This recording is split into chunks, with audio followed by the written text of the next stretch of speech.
4 मई 2004 दिल्ली के पौष इलाके defence colony में मौजूद बंगला नंबर C480 के सामने एक फल वाला खड़ा था, लेकिन उसका ध्यान फलों पर नहीं बंगले के मेन गेट पर था। वो कई दिनों से उस बंगले की हरकत पर नजर रखे हुए था। उसे पता था कि इस बंगले का मालिक रोज एक तय वक्त पर घूमने निकलता है, लेकिन 3 दिन तक जब वो घर से नहीं निकला तो फल वाले को कुछ अजीब लगा। वो एक चिट्ठी देने के बहाने उस घर के मेन गेट पर पहुंचा और इस बारे में वहां खड़े सिक्योरिटी गार्ड से पूछा। गार्ड ने जवाब दिया कि घर के मालिक और मालकिन पंजाब किसी शादी में गए हैं। ये सुनते ही उस फल वाले के होश उड़ गए।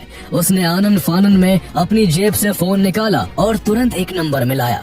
उसके फोन कटने के कुछ ही मिनट बाद वहाँ एक गाड़ी बंगले के गेट पर पहुंची, जिसमें से 6-7 लोग उतरे और सीधे उस बंगले के अंदर घुसकर तलाशी लेने लग गए। ये लोग कोई और नहीं बल्कि भारत की इंटेलिजेंस एजेंसी RNAW के एजेंट्स थे। इस घर का मालिक भी कोई और नहीं बल्कि उनका ही एक साथी था। वो भी कोई छोटा मोटा ऑफिसर नहीं बल्कि RNAW का जॉइंट सेक्रेटरी ऑफिसर था। उस पर भारत की सीक्रेट इंफॉर्मेशंस अमेरिका की इंटेलिजेंस एजेंसी CIA को लीक करने का आरोप था। RNAW के इंटरनल सर्वेलेंस टीम उस पर महीनों से नजर रख रही थी, लेकिन जब तक उसका जुर्म साबित हो पाता वो हाथ लगने से पहले ही अचानक अपने घर से मिस्टीरियस तरीके से गायब हो गया था। उसकी खूब छानबीन की गई, लेकिन कई दिनों तक उस अफसर का कोई अता पता नहीं चल सका। फिर एक दिन जब खबर मिली कि वो शातिर डबल एजेंट नेपाल के रास्ते अमेरिका भाग चुका है, तो RNAW के अधिकारियों के पैरों तले जमीन खिसक गई। वो डबल एजेंट पिछले कुछ सालों में भारत के 20,000 से ज्यादा क्लासिफाइड डॉक्यूमेंट्स CIA तक पहुंचा चुका था। तो आइए जानते हैं कि अपने ही देश के साथ गद्दारी करने वाला वो RNAW ऑफिसर कौन था, CIA ने कैसे उसे अपने जाल में फंसाया और इतनी कड़ी निगरानी के बाद भी वो RNAW की काउंटर इंटेलिजेंस यूनिट को चकमा देकर कैसे भाग निकला। उस गद्दार RNAW ऑफिसर रविंदर सिंह का जन्म पंजाब के अमृतसर में हुआ था। उसके पिता इंडियन आर्मी में लेफ्टिनेंट थे, इसलिए घर में शुरुआत से ही आर्म्ड फोर्सेस वाला माहौल था। अपने पिता से इंस्पायर होकर साल 1970 में उसने भी इंडियन आर्मी ज्वाइन कर ली। उसकी पहली पोस्टिंग गोरखा रेजिमेंट में हुई और कुछ ही सालों में प्रमोट होकर वो मेजर बन गया। लेकिन वक्त के साथ उसकी दिलचस्पी सैन्य सेवा से कम होने लगी। रूटीन की जिंदगी उसे अब बोर करने लगी थी। इसी दौरान स्पेशल मिशन के लिए वो डेप्यूटेशन पर RNAW से जुड़ा और यहीं से उसकी जिंदगी ने करवट बदल ली। इंटेलिजेंस की दुनिया उसे इतनी रोमांचक लगी कि उसने फौज छोड़कर RNAW में शामिल होने का फैसला कर लिया। 1986 में वो अपने पिता के कनेक्शंस के सहारे आर्मी से वॉलंटरी रिटायरमेंट लेकर RNAW ज्वाइन करने में सफल हो गया। RNAW में ज्वाइनिंग के बाद रविंदर सिंह की पहली पोस्टिंग अमृतसर में हुई। यहाँ उसे पाकिस्तानी इंटेलिजेंस एजेंसी ISI द्वारा सेपरेटिस्ट को दी जा रही ट्रेनिंग के बारे में जानकारी जुटाने की जिम्मेदारी दी गई। इसके बाद उसे वेस्टर्न एशिया के कुछ देशों और फिर हॉलैंड के हेग भेजा गया, जहाँ उसका काम उस इलाके में एक्टिव सिख सेपरेटिस्ट की गतिविधियों पर बारीकी से नजर रखना था। लेकिन हॉलैंड में काम करते हुए उसकी छवि एक दिल फेंक आदमी की बन गई थी। यहाँ वो काम कम और अपना समय शराब पीने और औरतों के पीछे भागने में ज्यादा लगाता था। उस दौरान वो अक्सर अनजान लोगों के साथ वो बातें भी शेयर कर देता था जो कि एक इंटेलिजेंस ऑफिसर को कभी नहीं करनी चाहिए। हालांकि इसके बावजूद RNAW के सीनियर ऑफिसर उसे गंभीरता से लेने लगे थे, क्योंकि उसने ज्वाइनिंग के कुछ वक्त बाद ही एजेंसी के लिए एक बड़ा काम किया था। RNAW को अमेरिकन गवर्नमेंट की कुछ सीक्रेट फाइल्स की तलाश थी और रविंदर ने अपनी चालाकी और पर्सनल कनेक्शंस का इस्तेमाल करके ये काम कर दिखाया। उसने CIA के फ्रंट ऑर्गेनाइजेशन USAID में काम करने वाले अपने एक रिश्तेदार का इस्तेमाल करके वो गोपनीय दस्तावेज हासिल किए और RNAW को सौंप दिए। इसके बाद से ही रविंदर सिंह RNAW के सीनियर ऑफिसर्स की नजरों में आ गया था। इसलिए एक औसत दर्जे का डेस्क ऑफिसर होने के बावजूद उसने यहाँ कुछ ही सालों में काफी तरक्की कर ली। पहले वो RNAW का डेप्यूटी सेक्रेटरी बना और फिर ज्वाइंट सेक्रेटरी बन गया। हालांकि जैसे जैसे वो प्रमोशन पाता गया उसकी आदतें और ज्यादा खराब होती गई। वो अपने सीनियर और जूनियर साथियों के साथ पार्टियां करने में मशगूल रहता। इन सब में उसके काफी पैसे खर्च हो जाते, इसलिए वो हमेशा एक्स्ट्रा इनकम के बारे में सोचता रहता था। उसकी यही आदतें उसे एक ऐसे रास्ते पर लेकर जा रही थी जहां वो CIA के चंगुल में फंसकर अपने ही देश के साथ बहुत बड़ी गद्दारी करने वाला था। रविंदर सिंह CIA के जाल में कैसे फंसा, ये जानने से पहले हमें थोड़ा पीछे चलना होगा। 1950s में कोल्ड वॉर के दौरान अमेरिका का मकसद था कि वो किसी भी तरह सोवियत यूनियन से आगे बना रहे, चाहे इसके लिए उसे दुनिया भर से स्ट्रेटेजिक इंफॉर्मेशन ही क्यों न चुरानी पड़े। इसी मकसद से अमेरिका ने साल 1953 में यूनाइटेड स्टेट्स इंफॉर्मेशन एजेंसी यानी USIA की स्थापना की और इस एजेंसी की ब्रांच इंडिया समेत दुनिया के कई देशों में खोल दी गई। कोल्ड वॉर के समय में इंडिया फॉर्मली अमेरिका और सोवियत यूनियन में से किसी का भी पक्ष न लेकर नॉन अलाइनमेंट की पॉलिसी को फॉलो कर रहा था। हालांकि भारत के सोवियत के साथ अच्छे रिश्ते थे, इसलिए अमेरिका इंडिया पर क्लोजली नजर रखना चाहता था। अमेरिका की USIA ने भारत में कल्चरल प्रोग्राम्स, मीडिया इवेंट्स और एकेडमिक एक्सचेंज जैसे प्रोग्राम्स कंडक्ट करके कई पॉसिबल टारगेट्स को इन्फ्लुएंस करने का काम करना शुरू किया। उनका मकसद ऐसे इंडियन गवर्नमेंट ऑफिशियल्स को अपने जाल में फंसाने का था जो भारत की फ्यूचर पॉलिसीज का हिस्सा हो, ताकि वो उनका इस्तेमाल करके इंडिया के अंदरूनी दस्तावेज और सीक्रेट इंटेल को वॉशिंगटन तक पहुंचा सके। इसके अलावा अमेरिका ने अपने CIA एजेंट्स भी एक्टिवेट कर रखे थे।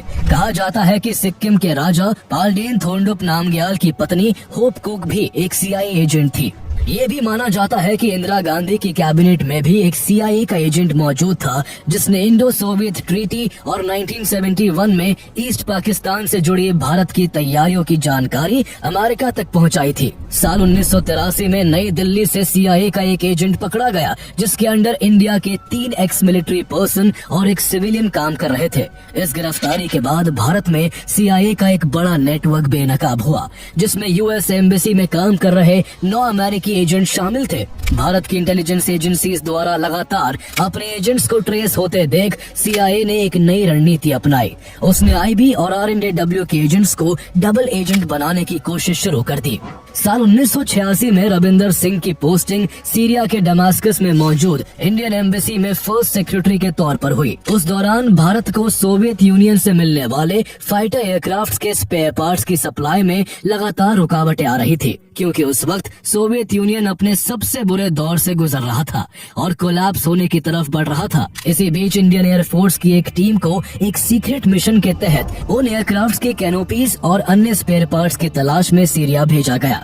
सीरियन एयरफोर्स भी उस समय अपने एयरक्राफ्ट के लिए सोवियत पर ही डिपेंडेंट थी और उसके पास इन स्पेयर पार्ट्स का अच्छा खासा स्टॉक था, इसलिए ये मिशन काफी महत्वपूर्ण था। चूँकि रविंदर सिंह वहाँ पहले से ही पोस्टेड था और सीरिया के अधिकारियों से काफी फेमिलियर हो चुका था, इसलिए उसे भी इस मिशन का हिस्सा बना दिया गया। लेकिन जो बात भारत सरकार ने सीक्रेट रखी थी वो रविंदर सिंह ने एक अमेरिकन डिप्लोमेट को कैजुअल बातचीत में बता दी। एक दिन दमास्कस में एक पार्टी हुई जिसमें इंडियन जर्नलिस्ट हरीश चंडोला भी थे, जो काफी सालों से दमास्कस में ही रहकर मल्टीपल न्यूज़पेपर्स के लिए काम करते थे।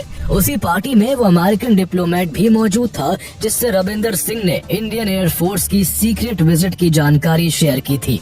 चंडोला काफी सीनियर जर्नलिस्ट थे और वो अपने कनेक्शंस और अनुभव के लिए जाने जाते थे, इसलिए उस अमेरिकन डिप्लोमेट को लगा कि वो इंडियन एयरफोर्स के इस विजिट के बारे में जानते होंगे।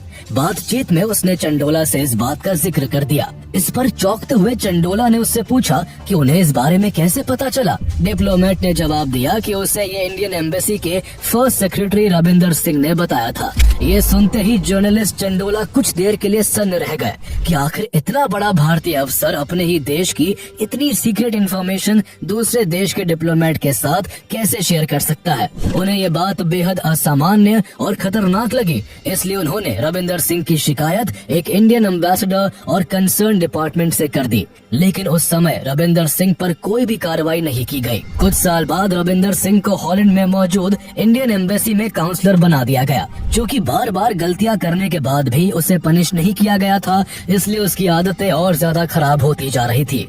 उसको CIA काफी समय से ट्रेस कर रही थी। हॉलैंड में CIA ने देखा कि रविंदर अक्सर बार में महंगी पार्टियां करता है और यहाँ अक्सर वो सुंदर लड़कियों को देखकर फिसल जाता है। CIA को रविंदर एक आसान शिकार लगा, इसलिए उसे हनी ट्रैप में फंसाने की योजना तैयार की गई।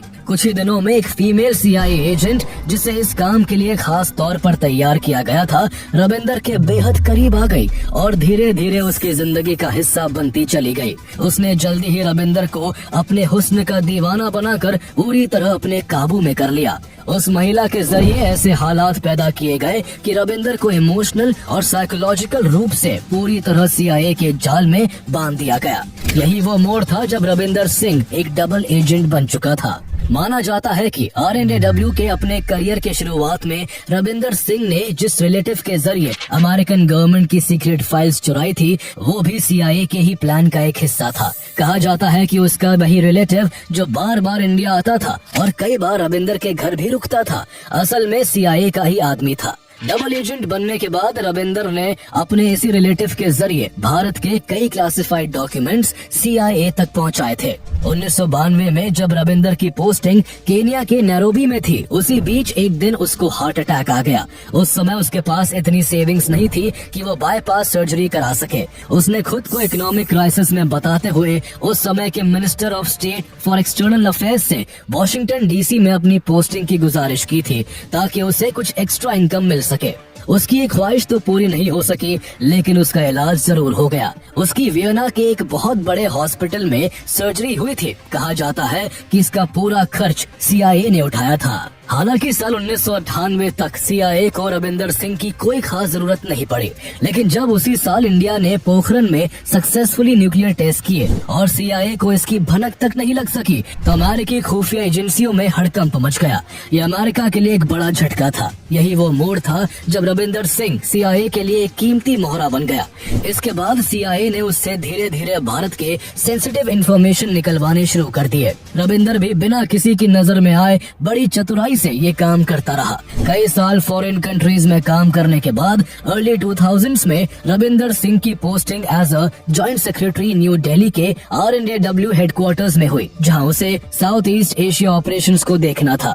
इस पद पर रहते हुए रविंदर को भारत की कई स्ट्रेटेजिक और इंटेलिजेंस फाइल्स तक सीधा एक्सेस मिल गया। RNAW हेडक्वार्टर्स में जॉब करने के दौरान रविंदर सिंह काफी बार नेपाल आता जाता रहता था।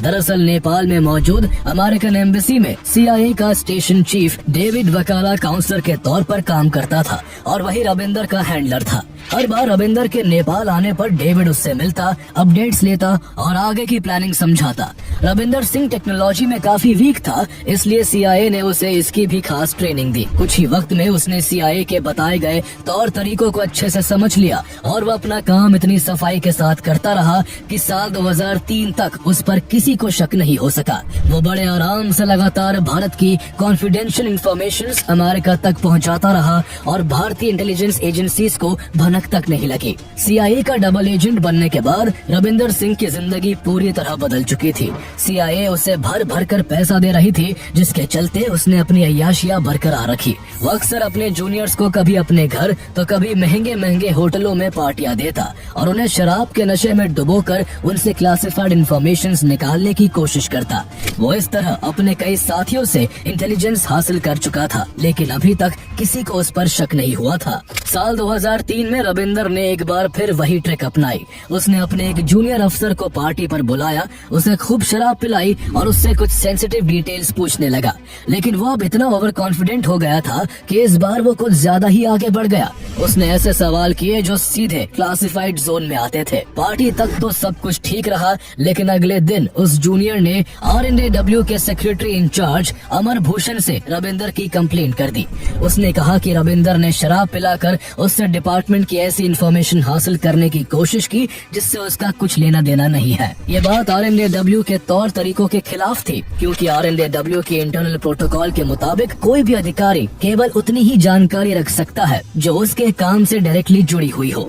ऐसे में रविंदर का व्यवहार असामान्य था। हालांकि सिर्फ इस कंप्लेंट के आधार पर जॉइंट सेक्रेटरी पर एक्शन नहीं लिया जा सकता था, लेकिन शक की चिंगारी अब भड़क चुकी थी। दिसंबर 2003 के आसपास RNDW के कुछ ऑफिसर्स ने देखा कि रविंदर सिंह अक्सर अपने ऑफिस रूम को बंद करके ढेर सारे डॉक्यूमेंट्स की फोटोकॉपी करता है। रविंदर सिंह उन डॉक्यूमेंट्स की फोटोकॉपी करके अपने साथ घर ले जाता था, जहां वो हाई क्वालिटी कैमरों से उन सारी फाइलों की फोटो लेता और फिर उसे एक हार्ड डिस्क में स्टोर करके बेहद सिक्योर इंटरनेट प्रोटोकॉल के जरिए CIA के अपने हैंडलर को मेल कर देता। इसके बाद वो हार्ड डिस्क और अपने लैपटॉप से सभी फाइल्स डिलीट कर देता। इस तरह से उसने इन सालों में भारत के कम से कम 20,000 खुफिया डॉक्यूमेंट्स को CIA तक पहुंचाया। RNDW के सीनियर ऑफिशियल्स को जब उसके फोटोकॉपी करने का ये पैटर्न नजर आया तो उनका शक उस पर और गहरा गया। इसके बाद उसकी ऑफिस फोटोकॉपी मशीन में एक कोवर्ट बग फिक्स कर दिया गया। अब जब भी वो कोई फाइल फोटोकॉपी करता, उसकी एक डिजिटल कॉपी सीनियर ऑफिसर्स के पास चली जाती। बग फिक्स करने के 16 दिनों के भीतर सीनियर ऑफिसर के पास रविंदर द्वारा फोटोकॉपी किए गए करीब 210 क्लासिफाइड डॉक्यूमेंट्स के डिजिटल कॉपी आए, जो कि हाईली कॉन्फिडेंशियल थे। ये सब देख RNDW के कान खड़े हो गए।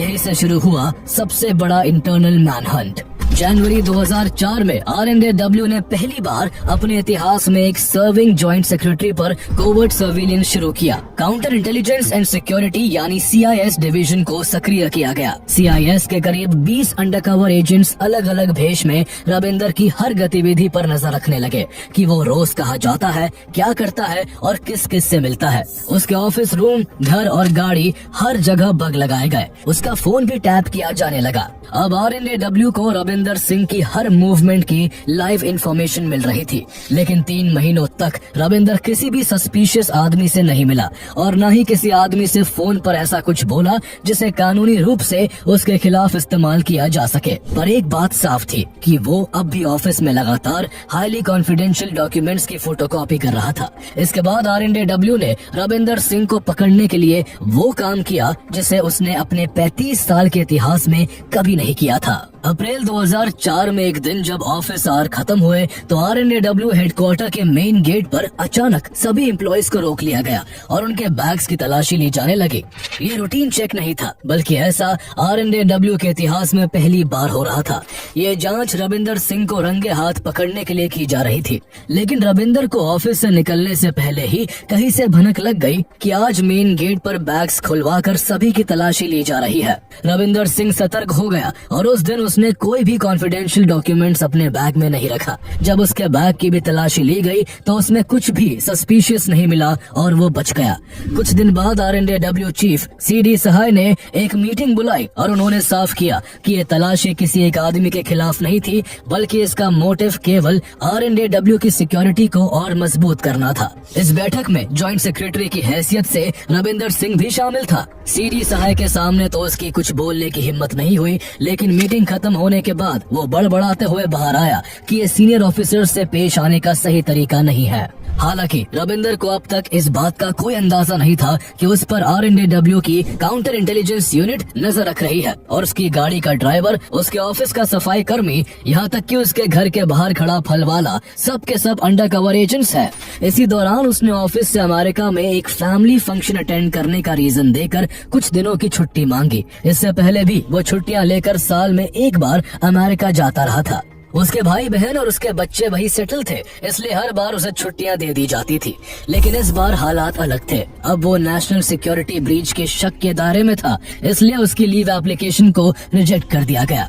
लगातार हो रहे इन अनयूजुअल डेवलपमेंट से रविंदर को अंदाजा लगने लगा कि आखिर कुछ तो गड़बड़ है। उसने तह तक जाने की कोशिश की और उसे 20 अप्रैल के आसपास तक ये समझ आ गया कि उस पर CIS लंबे समय से पैनी नजर रख रही है। तभी एक बड़ा मौका उसके सामने आया। मई के महीने में 1 से 4 तारीख तक ऑफिशियल हॉलीडेज पड़ रही थी। इन छुट्टियों का फायदा उठाते हुए उसने अपनी पत्नी के साथ देश छोड़ने की प्लानिंग बना ली। 1 मई को उसके घर के बाहर तैनात अंडरकवर एजेंट्स ने उसकी पत्नी को घर से बाहर जाते देखा, लेकिन वो कुछ देर बाद एक आदमी के साथ घर वापस लौट आई। कुछ देर बाद वो आदमी जो रविंदर के घर आया था, वो रात के खाने के बाद वापस लौट गया। ऐसे में RNDW के एजेंट्स को कोई शक नहीं हुआ और सब कुछ नॉर्मल लग रहा था। लेकिन इसके बाद अगले 3 दिनों तक ना तो रविंदर और ना ही उसकी पत्नी घर से बाहर आई। ऐसे में फल वाले के रूप में उसके घर के बाहर मौजूद अंडरकवर एजेंट को बड़ा अजीब लगा कि जो आदमी हर रोज बाहर आता जाता दिखता था वो 3 दिनों से नजर क्यों नहीं आ रहा है। शक गहराने पर उस अंडरकवर एजेंट ने पूरा माजरा समझने के लिए एक जरूरी चिट्ठी देने के बहाने रविंदर के घर के अंदर जाने का फैसला किया। लेकिन वहाँ गेट पर खड़े सिक्योरिटी गार्ड ने उसे बताया कि साहब और मेम साहब एक शादी में शामिल होने पंजाब गए हैं। ये बात सुनते ही अंडरकवर एजेंट के होश उड़ गए। उसने तुरंत इसकी खबर RNW हेडक्वार्टर्स तक पहुंचाई। कुछ ही मिनटों बाद वहां कई इंटेलिजेंस ऑफिसर्स पहुंच गए और रविंदर के घर की तलाशी लेने लगे। लेकिन वहां उन्हें केवल रविंदर का एक लैपटॉप मिल सका। RNW के सामने अब ये एक बड़ा सवाल था कि आखिर इतनी सख्त निगरानी के बावजूद रविंदर कैसे और कहां गायब हो गया। ऑफिसर्स को उसके घर से चेन्नई के कुछ पते मिले जिसके आधार पर वहां उसकी खोजबीन शुरू हुई, लेकिन उसका कुछ पता नहीं चल सका। आगे की जांच में पता चला कि रविंदर अपनी पत्नी के